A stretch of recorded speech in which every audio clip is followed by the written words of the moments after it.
ایک شخص نے بیوی کو طلاق دے کے دوسری شادی کی. اس کا بیٹا تھا 10 سال کا. اس نے اپنے بیٹے سے کہا کہ بیٹے بتا پرانی اماں صحیح تھی یا یہ صحیح ہے؟ اس نے کہا نہیں ابا وہ تو جھوٹ بڑے بولتی تھی، یہ صحیح ہے. وہ جھوٹی تھی، وہ جھوٹ بڑے بولتی تھی میری سگی اماں، یہ سچ بولتی ہے. اس نے کہا وہ کیسے؟ کہنے لگا اس لیے کہ میں کوئی شرارت کرتا تھا تو میری سگی اماں مجھے تھپڑ مارتی تھی اور کہتی تھی تجھے روٹی نہیں دے رہی، جا دوڑ جا گھر سے.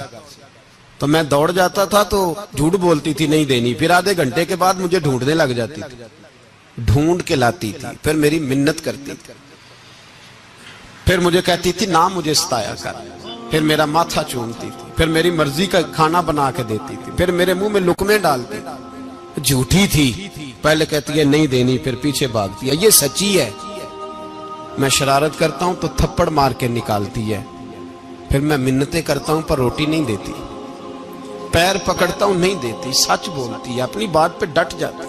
او بھائی بچے اس کی ماں ہی پال سکتی ہے، تو نے 3 جملے کہتے سوچا ہی نہیں، تیرا کا گیا تو یہ تو نئی بیوی ملے گی، اور اس کا بھی کیا گیا، اس کو بھی شاید شوہر مل جائے. ان پھولوں کی پرورش صرف ان کا مالی کر سکتا ہے، دوسرا کر سکتا؟ تو نے حوصلہ ہی نہیں کیا. ٹھیک ہے غلطی بیوی کی تھی پر تو مرد تھا نا، تیرے پاس تو دلیری تھی. فٹافٹی 3 طلاق کے جملے کہہ دیے. اور میرے رسول پاک علیہ السلام نے فرمایا جائز کام بڑے ہیں پر طلاق جائز تو ہے پر میرے رب کو پسند نہیں، اللہ کو پسند. تو نے مالی بگا دیا جس نے تیرے گھر کا باغ سینچنا تھا. تو بھائی یہ حوصلہ نہیں. درجنوں طلاقیں، 20 کیس، اور ابھی وہ شادی کے پورے کپڑے نہیں پہنے تو طلاق پہلے. اس کی وجہ یہ کہ حوصلہ نہیں، صبر نہیں، رضا نہیں. ہم احساس نہیں کرتے. اگر تو یہ سمجھ جائے کہ بس اللہ نے جو میرے لیے بہتر سمجھا مجھے دے دیا، صحیح ہے میری آزمائش ہے، کیا ہے کچھ ہے جو اس نے بہتر سمجھا مجھے اس نے، پھر تو سکھی ہو جائے، تیرے لیے جینا آسان ہو جائے، پھر تو بہت ساری پریشانیوں سے آزمائشوں سے دور ہو جائے. میرے نبی پاک علیہ السلام نے ہمیں حوصلہ کرنے کا حکم دیا، دلیری. 2-3 سال شاید پچھلے سال یا اس سے پچھلے سال حج کے موقع پہ نا ہمارے پاکستان میں تو بڑے بڑے انوکھے واقعات ہوتے ہیں. سننے سے کیا میں کہتا ہوں وہ عبرت کے لیے ہوتے ہیں. جعلی ویزے لگوا دیے حج کے کسی ایجنٹ نے، اللہ کے مہمانوں کو بھی لوگ لوٹ لیتے ہیں. جعلی ویزے لگوا دیے. اور مزے کی بات یہ ہے کہ پاکستانی ایئرپورٹ سے گزر بھی گئے وہ ویزے والے، اور احرام باندھے لوگ جدے پہنچ گئے. 4 آدمی تھے، انہوں نے ویزا دیکھا تو کہا نقلی آپ کو واپس جانا پڑے گا. اگلی فلائٹ سے وہ لوگ واپس آئے. آپ مجھے بتائیے ان کی جب وہ چھوٹے چھوٹے کلپ آئے، میڈیا نے ان کی باتیں سنی تو ان کے آنسو نہیں تھمتے تھے. ایک آدمی احرام باندھ کے گیا ہے، معمولی سمجھتے ہیں آپ؟ میرے جیسا غریب آدمی کبھی اس نے ارادہ کیا اور مدینے جانے کا لیٹ ہو جائے تو کلیجہ پھٹنے کو آتا ہے.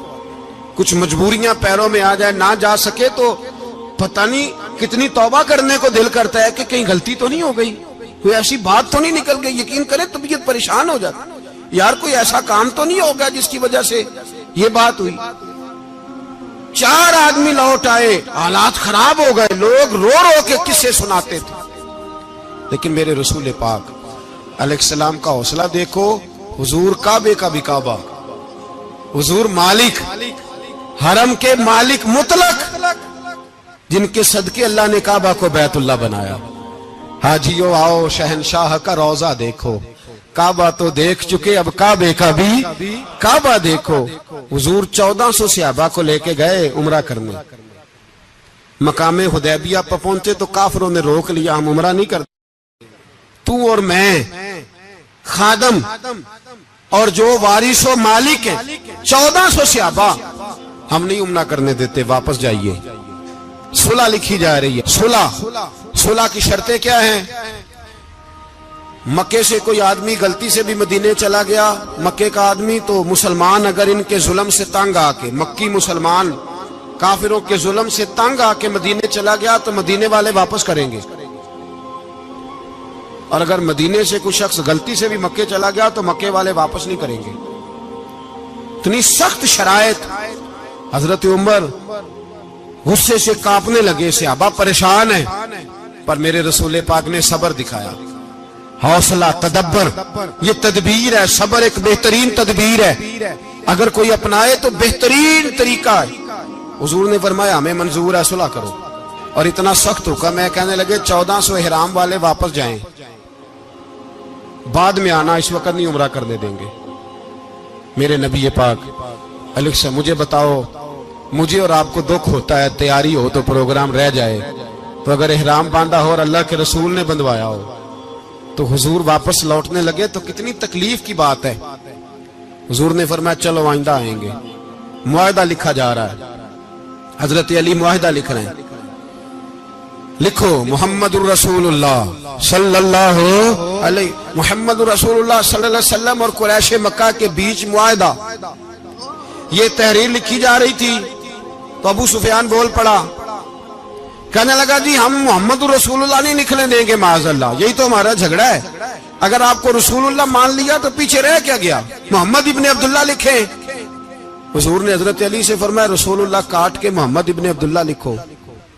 حضرت علی لکھ رہے تھے, محمد رسول اللہ لکھا تھا, فرمایا رسول اللہ کاٹ کے محمد ابن عبداللہ لکھو.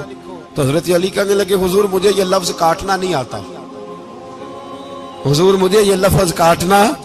کسی صحابی نے اعتراض نہیں کیا کہ لکھنا آتا تھا, کہا مجھے کاٹنا. حضور نے دوبارہ کہا علی کاٹ دو. کہا یا رسول اللہ مجھے یہ لفظ کاٹنا نہیں آتا. میرے حبیب نے تیسری دفعہ کہا علی کاٹو. تو شیر خدا نے قلم چھوڑا, ہاتھ باندھے اور کھڑے ہو کہنے لگے محبوبہ مجھے تیرے قصیدے لکھنے آتے ہیں, کاٹنے کوئی نہیں آتے. میں مجبور ہوں, مجھ سے نہیں ہوتا, کوشش کرتا ہوں, نہ قلم اٹھتا ہے نہ ہاتھ چلتا ہے. میرے حبیب پاک نے قلم پکڑا اور لفظ رسول اللہ خود کاٹ کے محمد ابن عبداللہ کرایا. بھائی وقت گزر گیا, صلح ہو گئی. یہ تدبر, یہ حوصلہ, یہ تدبیر میرے نبی نے فرمائی. اب تو 1400 کو مکے نے نہ داخل ہونے دیا, لیکن ایک سال ہی گزرا, تھوڑا ہی وقت گزرا, میرے رسول پاک 10,000 کو لے کے مکے میں داخل ہو گئے. 10,000. اس نے فائدہ دیا. حکمت کیا تھی, تدبر کیا تھا؟ قریش روز لڑائی کرنے آ جاتے تھے, تبلیغ ہی نہیں کرنے دیتے تھے. ان سے صلح ہو گئی تو نبی پاک نے کیسر کو خط لکھا, کیسر روم کو, ہرکل کو. دور دراز تبلیغ پھیل گئی, مسلمان 100,000 سے زیادہ ہو گئے. ان کی طرف سے اب وہ لڑائی بند ہو گئی. میرے حبیب پاک علیہ السلام کے حوصلے نے کمال دکھایا, اس تدبیر نے فائدہ دیا امت مسلمہ کو. 10,000 کا لشکر لے کے حضور کعبے میں داخل ہوئے. کل جو ابو سفیان کہتے تھے نا محمد رسول اللہ لکھنے نہیں دوں گا, آج وہ خود کہہ رہے تھے اشہد ان لا الہ الا اللہ واشہد ان محمد رسول اللہ صلی اللہ علیہ. کل جو کہہ رہے تھے کہ میں یہ لفظ نہیں لکھنے دوں گا, آج ابو سفیان کی حویلی میں لاکھوں لوگ, ہزاروں لوگ بیٹھے تھے اور سارے کہہ رہے تھے محمد الرسول اللہ, محمد الرسول اللہ, محمد الرسول اللہ صلی اللہ علیہ وسلم. میرے محبوب کی تدبر نے, فقاہت نے, اور پھر کمال ہوا. 1400 کہاں اور 1,44,000 کہاں, 1400 کہاں اور 1,44,000. 1400 کو نہیں جانے دیا عمرہ کرنے. میرے رسول پاک 1,44,000 کو لے کے حج کرنے چلے گئے. حضور نے حج کیا, ہر طرف لبیک لبیک کی صدائیں بلند ہوئی. یہ میرے نبی پاک کا تدبر ہے, حوصلہ ہے. اگر وقتی طور پہ حوصلہ کر جاؤ گے, دلیری کر جاؤ گے, آنے والا وقت آسان ہو جائے. حوصلہ نہیں, صبر نہیں, سکون نہیں, 2-4 باتیں, یہاں تک کہ لوگ ابا جی کی بات برداشت نہیں کرتے, ایسے جملے کہہ دیتے ہیں جو دوبارہ پلٹ کے نہیں آتے. ماں کو لفظ نہیں بولتے, باپ کی روح تک چھلنی کر دیتے ہیں وہ جملے. لیکن لوگ اس وقت حوصلہ کرنے, اور ہم پنجابی لوگوں نے تو گنجائش ہی بڑی دے دی ہے. کہتے ہیں بچہ ہے جے, ایک ہی ہے, ایک میں حوصلہ کرے کی ہے ماشاءاللہ.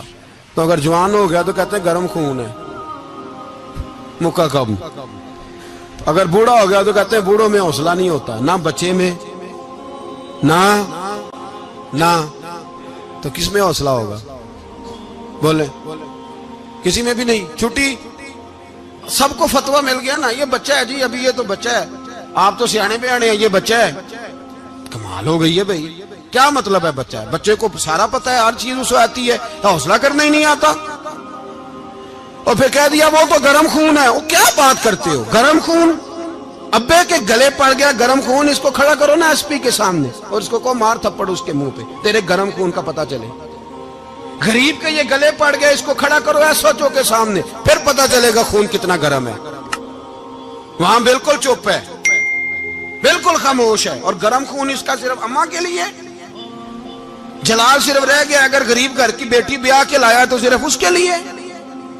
کوئی ایسی بات نہیں, ہم بڑے سیانے, ہمارا غصہ بڑا سمجھدار ہے, ہمارا وہ گرم خون بڑا سیانا ہے. وہ جہاں دیکھتا ہے کہ معاملہ ہلکا ہے تو وہاں وہ گرم خون جلال میں, اور جہاں دیکھتا ہے کہ سامنے والا تگڑا ہے تو وہاں وہ گرم خون فوراً ٹھنڈا ہو جاتا ہے. حوصلہ پیدا کرے. زندگی حوصلے مند لوگ جیتے ہیں, جو حوصلے مند نہیں ہوتے وہ تو زندگی کا ایک سال لطف سے نہیں جی پاتے. حوصلہ کریں, مسکرائیں. میرے نبی پاک صلی اللہ تعالی علیہ وسلم نے نا عثمان بن طلحہ, کعبے کی چابی ان کے پاس ہوتی تھی, تو حضور نے ایک دن فرمایا عثمان, اچھا یہ نہیں تھا کہ عثمان خاص لوگوں کو چابی کعبہ کھول کے دکھاتے تھے, بلکہ ان کو قریش کی جانب سے یہ حکم تھا کہ جو بھی تجھے کہے تو نے کعبے کا دروازہ کھول دینا. نبی پاک علیہ الصلوۃ والسلام نے نا ہجرت سے 2-4 دن پہلے کہا کہ عثمان ذرا چابی دو, میں نے کعبہ اندر سے دیکھنا ہے. بڑے ٹھنڈے دل سے ذرا سننا, ادھر دیکھو میری طرف, ادھر دیکھیے گا ذرا میرے بھائی. میں نے ایک بندے سے کہا یار پانی کی بوتل دینا دکاندار سے, ایک ہے اس نے کہہ دیا نہیں میرے پاس. اس بات کا کوئی غصہ بولیے, اور اگر وہ کہے سارے زمانے کو ملے گی آپ کو نہیں دینی, پھر بولے میرا خیال ہے چپ کر کے ہنس کے آ جائیں گے, سوال ہی نہیں پیدا ہوتا. ہم کہیں گے مجھے نہیں نہ دینی, تو نے تو دکان اٹھا یہاں سے, بند کاری سے. کیا مطلب ہے سب کو دینی ہے تجھے نہیں دینی, کیا معنی ہے اس کا؟ لے کے جاؤں گا, جھگڑا ہوگا, بحث کریں گے. عثمان بن طلحہ سے حضور نے فرمایا دروازہ کھولو, کعبہ دیکھنا ہے. عثمان کہنے لگا میں ساری دنیا کو دکھاؤں گا, آپ کو نہیں دکھاؤں گا. کتنی سخت بات ہے, پر قربان جائیں رسول اللہ کے حوصلے پہ صلی اللہ علیہ.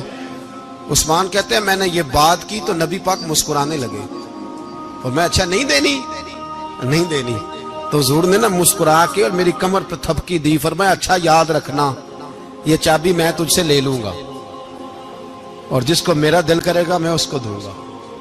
عثمان کہتے ہیں روز رات کو نبی پاک کے یہ جملے میرے کانوں میں گونجتے تھے کہ حضور نے فرمایا. کہتے ہیں جس دن پتا چلا نا نبی پاک 10,000 کا لشکر لے کے آ رہے ہیں, تو ابو سفیان میٹنگیں کر رہے تھے, مکے کے سارے سردار تیاری کر رہے تھے, اور میرے کانوں میں ایک ہی لفظ تھا کہ حضور نے فرمایا میں چابی لے لوں گا, پھر جس کو میں چاہوں گا اسے دوں گا.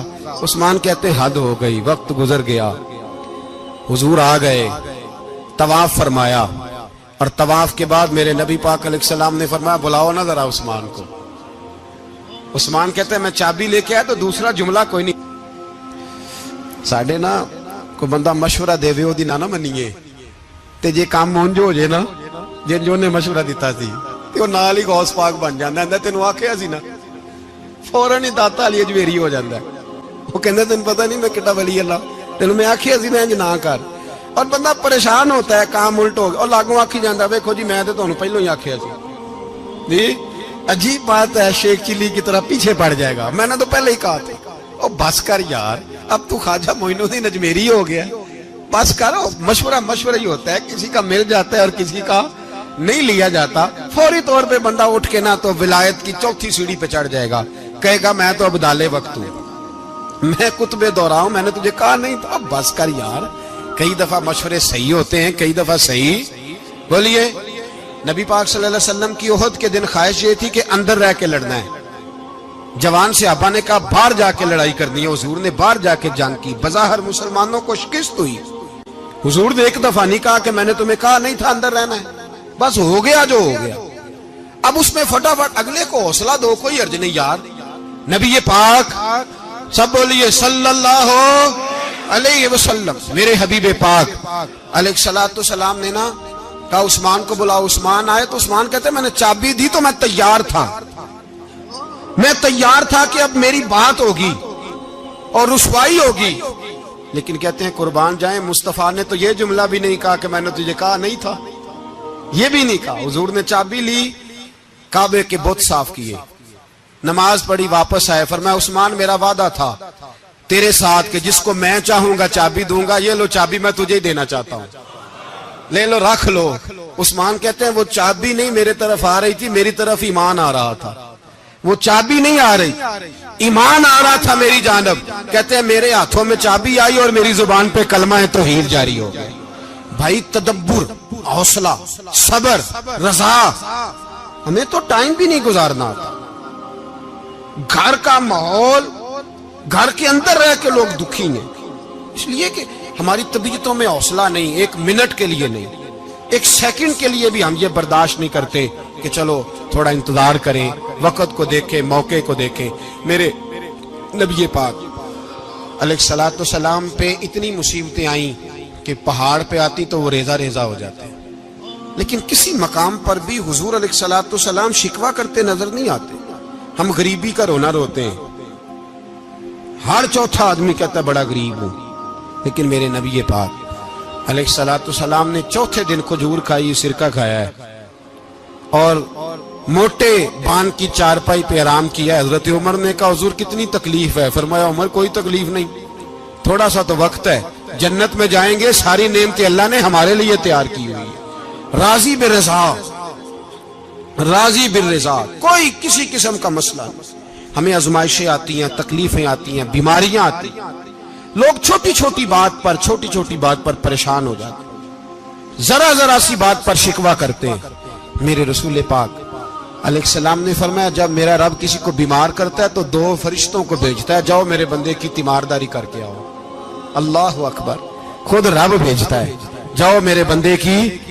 تو مجھے بتائیے جب اللہ بھیجے تو پھر تندرست خوش نصیب ہوا کہ بیمار؟ جی تندرست پھر خوش نصیب کون ہوا؟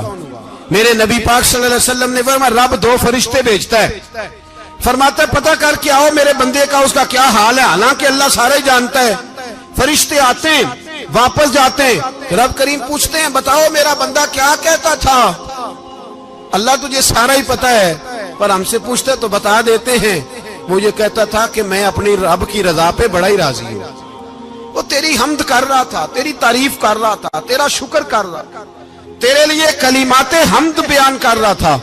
تو میرے نبی پاک علیہ السلام فرماتے ہیں، اللہ فرشتوں سے فرماتا ہے سنو پھر اگر میں اپنے بندے کو اس بیماری میں شفا دوں گا تو اس تندرستی سے زیادہ اچھی تندرستی دوں گا جو پہلے اسے عطا کی ہوئی تھی، پہلے سے اچھی صحت دوں گا. اور اگر اسے اس بیماری میں موت دوں گا تو پھر مرتے ہی اس کے لیے میں جنت کا فیصلہ فرما دوں گا.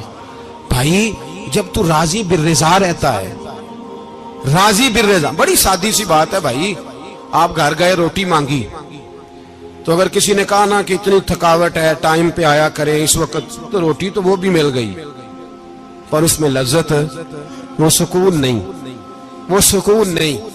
میری اماں جی سالن پکا کے رکھ لیتی تھی تو روٹی جب بھی کوئی مانگتا تھا تو تازی بنا کے دیتی تھی، ان کی طبیعت تھی. تو میں اکثر ان سے کہتا کہ اماں جی پکا کے رکھ دیا کرو. کہتے تمہیں خوشی نہیں ہوتی جب تمہاری اماں تازی پکا کے دیتی ہے؟ خوشی ہوتی ہے، طبیعت میں خوشی ہوتی ہے. ان کا مزاج تھا، ذوق تھا، تو ہم سمجھتے تھے یار یہ بڑی سعادت کی بات. تو آپ گھر گئے رات کو تو گھر والوں سے کہا روٹی، تو فوراً اٹھے فوراً، اور انہوں نے کھانا تازہ بنایا اور ساتھ یہ بھی کہا باہر سے نہ کھایا کرے بندہ بیمار ہو جاتا ہے. کتنی ٹھنڈک پہنچتی ہے آدمی کے دل کو، سکون ملتا. تو بھائی بیماری تو آپ نے کاٹ لی لیکن ساتھ کہو ہو بڑا بیمار ہوں، میں نے تو اتنے گناہ بھی نہیں کیے، ظلم بھی نہیں کیا، کسی کو کچھ بھی. اب بیماری تب بھی کٹ گئی پر بڑی آزمائش، مریض ڈاکٹر کے گلے پڑ رہا، اس کے لواحقین جھگڑے کر رہے، بیماری وہ بھی کٹ گئی. اور ایک بیمار وہ ہے جو چارپائی پہ لیٹا ہے اور کہتا ہے جس طرح میرا اللہ راضی اسی طرح میں بھی راضی. تو بیماری اس کی بھی کٹ گئی. حضرت یونس علی نبینا علیہ الصلوۃ والسلام نے ایک دن حضرت جبریل امین ملنے آئے تو جناب یونس علیہ السلام کہنے لگے اے جبریل، اللہ کے نیک بندوں میں جو اللہ کو اس وقت سب سے زیادہ پسند ہے نبیوں کے بعد، توجہ کرنا بات پر، جو سب سے زیادہ اللہ کو پسند ہے نبیوں کے بعد ولیوں میں، اور سب سے زیادہ اللہ جس کو اللہ کی بارگاہ میں عبادت گزار لکھا جاتا ہے، میری اس بندے سے ملاقات کرا۔ تو حضرت جبریل نے جناب یونس علیہ السلام کو ساتھ لیا تو ایک شخص کے پاس پہنچے جو آنکھوں سے اندھا تھا، دونوں ہاتھ اس کے سلامت نہیں تھے اور پورے جسم میں پیپ جاری تھی، ریشہ تھا۔ جب جا کے السلام علیکم کہا نا حضرت یونس نے، اس نے وعلیکم السلام کے بعد پہلا لفظ پتہ کیا کہا؟ اس نے کہا یا اللہ تیرا شکر ہے، یا اللہ تیرا، آپ بھی ادا کریں اللہ کا شکر، یا اللہ تیرا، اللہ تیرا شکر ہے۔ تو حضرت یونس علیہ السلام کہنے لگے تو شروع سے اس طرح کا ہے، نابینا بھی اور ہاتھوں سے معذور بھی اور سارا جسم شروع سے؟ تو بڑے ہی خوبصورت لفظ اس بیمار نے کہے، کہنے لگے نہیں حضور، میں بالکل ٹھیک ٹھاک تھا، جب تک میرے رب نے چاہا کہ یہ دنیا کو دیکھے تو تب تک اس نے مجھے آنکھیں دیں، اور جب اس نے چاہا کہ اب اس کا دیکھنا بہتر نہیں تو اس نے واپس لے لی۔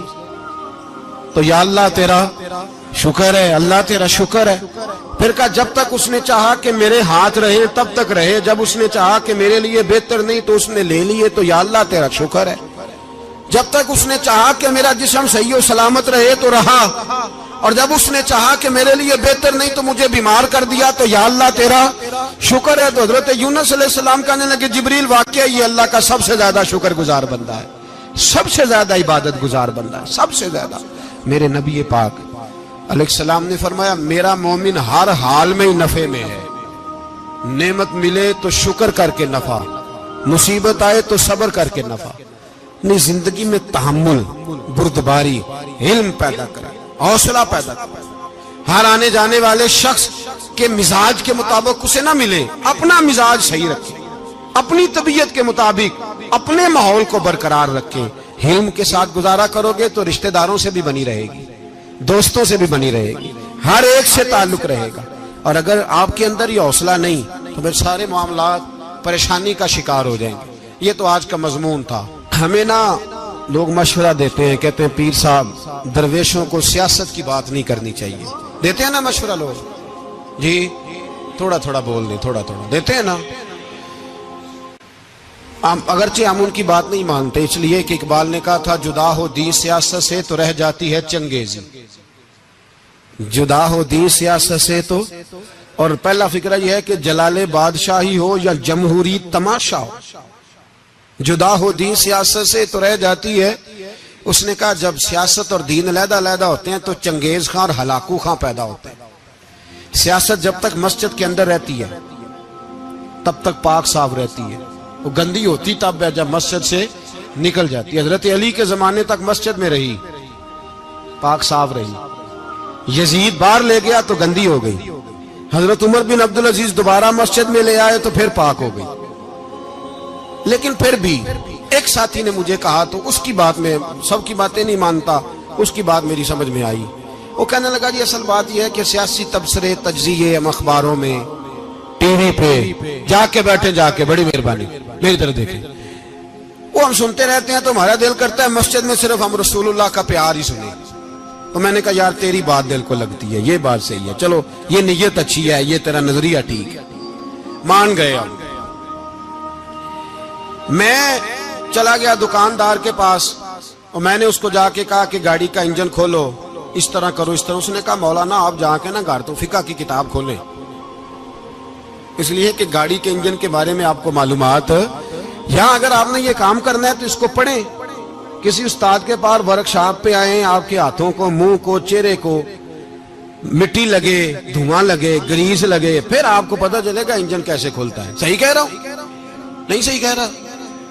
دعا گلاں تو یہاں کر چڑی جائے، صحیح کہہ رہا ہوں جی۔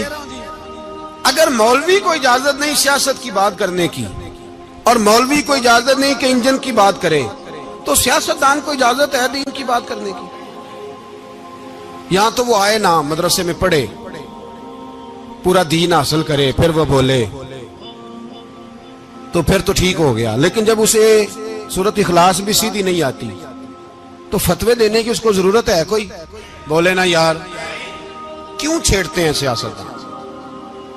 ہم نہ پچھلے جمعے جلوس نکالنا چاہ رہے تھے ختم نبوت کی ترمیم کے حوالے سے، حکومت وقت نے کہا کہ ہم واپس لیتے ہیں، تو میرے بہت سارے دوستوں نے کہا جی نکالنا چاہیے، انہوں نے کیا کیوں؟ میں نے کہا یار لوگوں کو بھی پریشان نہیں کرنا چاہتے، ہماری اپنی سڑکیں ہیں، کسی کو بس ٹھیک ہے، انہوں نے واپس لے لی تو بات ختم ہو گئی، ہم مان گئے، تسلیم کر لیا۔ اتنا ہمارا مطالبہ ہے کہ اس آدمی کو ضرور سزا دو جس نے یہ ترمیم کی ہے، لیکن ہم نہیں کرتے، کوئی نہیں نکلے، نہیں نہ نکلے بولے۔ تو وزیر قانون صاحب کو کیا مصیبت بنی ہوئی ہے نیا فتویٰ دینے کی؟ کہ ہے کوئی شوق انہیں دینا چاہیے فتویٰ؟ کہتے نہیں مرضیوں میں ہمارے درمیان تھوڑا ہی فرق ہے۔ مجھے یوں لگتا ہے کہ یہ جان بوجھ کر کوئی نہ کوئی ایسی شرارت کرتے ہیں جس سے لوگ اشتعال میں رہیں، جان بوجھ۔ حلم، حوصلہ، صبر ذات کے بارے میں تو ہے، لیکن اگر کوئی رسول پاک کی بے ادبی کرے تو پھر حوصلے کی بات ہے ہی نہیں، پھر تو جہاد کی بات ہے۔ اور میں دیانتداری سے مسجد میں باوضو بیٹھ کر جمعے کے دن مشورہ دیتا ہوں حکومت کو اور وزیر قانون کو مشورہ دیتا ہوں کہ نہ فرعون کی حکومت ساری زندگی رہی، نہ نمرود رہا، نہ جاج بن یوسف رہا، نہ یزید رہا، اور یار درباری بن کے حکمرانوں کی چاپلوسی کرتے کرتے تم یہاں تک آ گئے ہو کہ اب نبی پاک کی عزت کو ہاتھ ڈالنا شروع کر دیا ہے۔ اور آپ یقین کریں سیاسی جماعتوں کا اتنا برا حال ہے کہ ان کے لیڈر کے بارے میں کوئی بات کرے تو پاگل ہو جاتے ہیں یہ احتجاج کر کر کے، اور اس نے ڈائریکٹ کہہ دیا کہ ختم نبوت کا مسئلہ ہی کوئی نہیں، جو دین کی بنیاد ہے، کسی کو پرواہ نہیں۔ مجھے تو ان لوگوں کی فکر ہو رہی ہے جن لوگوں نے انہیں ووٹ دیے ہیں، وہ اللہ کو کیا جواب دیں گے؟ اور یہ اللہ ماشاءاللہ ساری سیاسی جماعتیں اس طرح کی۔ اور میرا وزیر قانون صاحب کو بھی مشورہ ہے کہ زندگی بڑی تھوڑی ہے، بڑی تھوڑی، اللہ سب کو معاف کرتا ہے، اپنے رسول کے غداروں کو معاف نہیں کرتا۔ اور یہاں تمہاری گاڑیوں پہ جھنڈے لگے ہوئے ہیں، وہاں بھی تمہارے جھنڈے لگیں گے، پر اس لیے لگیں گے کہ یہ غدار ہیں ناموس رسالت کے، یہ جھنڈے لگیں گے۔ شرم کرو اور ڈر جاؤ، بس کر دو، تمہارے منہ میں اب دانت پورے نہیں رہے۔ کوئی شوگر کا مریض ہے تو کوئی بلڈ پریشر کا، تو کوئی ہارٹ کا، تو کوئی کینسر کا۔ شرم کرو اور اپنی قبر کی بھی تھوڑی سی فکر کرو۔ بتاؤ پاکستان کے کتنے صدر گزرے، وزیر اعظم گزرے، تو ان کی قبریں کہاں ہیں؟ کوئی جاتا ہے ان کی قبروں پہ؟ کسی کو خبر ہے؟ کیوں اپنے لیے جہنم کٹھی کرتے؟ سارا کچھ دنیا داری رہ گئی ہے، سارا کچھ صرف یہی رہ گیا۔ حضرت ابو بکر سردار تھے، حضرت عمر سردار تھے قبیلے، حضرت عثمان سردار تھے، انہوں نے سرداریوں کو ٹھوکر مار کے رسول اللہ کے قدموں میں بیٹھنا پسند کی، سرداریاں چھوڑ کے غلام بن گئے۔ تم سرداریاں بچانے کے لیے رسول اللہ کی غداری کرتے ہو، شرم نہیں آتی؟ اور قوم شکوہ ہے مجھے ان لوگوں سے جو مولوی تو کہہ دیتے ہیں تو سیاست نہ کر، اور کسی سیاستدان کو منع نہیں کرتے کہ جب تجھے سورت فاتحہ بھی نہیں آتی تو تجھے کس نے اجازت دیا اتنی بڑی بات؟ اور میں نے پچھلے سے پچھلے جمعے بھی کہا تھا، پھر کہتا ہوں اور آن دی ریکارڈ کہتا ہوں، مرزائی کل بھی کافر تھے، آج بھی کافر، اور قیامت تک، اور جو ان کے کفر میں شک کرے وہ بھی، اور پکا بے ایمان ہے، کافر ہے، وہ وزیر قانون ہو یا صوبائی ہو یا وفاقی ہو۔ من شک فی کفر ہی فقط کفر، جو مرزائی کے کفر میں شک کرے وہ بھی کافر ہے۔ ہمارے رسول آخری رسول ہے، ہم کسی کو یہ اجازت نہیں دیں گے کہ وہ ختم نبوت میں رکھڑا ڈالنے کی کوشش کرے، ہم کسی کو یہ اجازت ہے۔ اور تم نے قوم کو لوٹا، لوٹتے رہو، اب ایمان پہ ڈاکے تو نہ ڈالو۔ تمہیں دولت لوٹ کے پیٹ نہیں بھرا، اب ایمان لوٹنا شروع کر لیا ہے۔ تمہارا فیکٹریاں لوٹ کر، قومی خزانہ لوٹ کر پیٹ نہیں بھرا، بھائی مانو اب دین بیچ کر اپنی حکومتیں پکی کرو گے۔ اور وہ لوگ بھی تیار ہو جائیں جو ان بے ایمانوں کو منتخب کرتے ہیں، ان سے بھی سوال کرے گا ختم نبوت کا موضوع قیامت کے دن کہ تم بتاؤ، ان کو سپورٹ کرتے تھے جو رسول اللہ صلی اللہ علیہ وسلم کے بعد بھی کسی نبی کو نبی ماننا درست جانتے تھے۔ شرم آنی چاہیے، خیال ہونا چاہیے۔ اور میں نے کہا کہ ہمارا دل نہیں چاہتا، آپ یقین کریں، ہمیں شوق ہے جلوس نکالنے کا، تمہارے خلاف باتیں کرنے کا۔ تم نے روز تھرمامیٹر نکالا ہوتا ہے، چیک کرتے ہو کہ ایمان کتنا ہے کتنا نہیں ہے۔ یہ پاکستان اگر صوبہ سندھ ہے تو حضرت عبداللہ شاہ غازی کا ہے، اگر بلوچستان ہے تو حضرت بابا عبد الرحمان کا ہے، اور اگر پشاور ہے تو وہ صوفیاء کا ہے، اور اگر یہ دھرتی پنجاب ہے تو یہ داتا علی اجویری کی ہے، یہ بابا فرید الدین کی ہے۔ اس میں کسی غدار کو قبضہ کرنے کی اجازت بالکل نہیں ملے گی، اور ہم وہ لوگ بھی نہیں جو چپ کر کے اندر سوتے رہیں، قوم جو کرتی ہے کرتی رہے، ہمیں پرواہ نہیں، نہ ایسی کوئی بات نہیں۔ کوئی بندہ نہ سمجھے کہ انہیں ہوش نہیں، انہیں پتہ نہیں، ہمیں سارا کچھ ہی آتا ہے۔ پھر اگر کل کو کوئی ممتاز قادری پیدا ہو گیا تو شکوہ نہ کرنا، کل کو کوئی پھر سے عامر چیمہ نکل آیا تو شکایت نہ کرنا، یاد رکھنا۔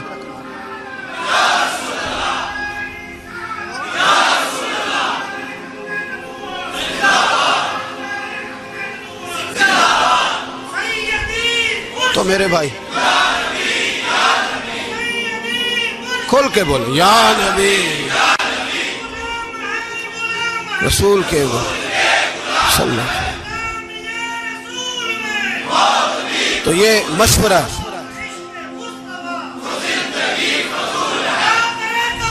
جزاک اللہ، تو یہ تمہیں مشورہ ہے۔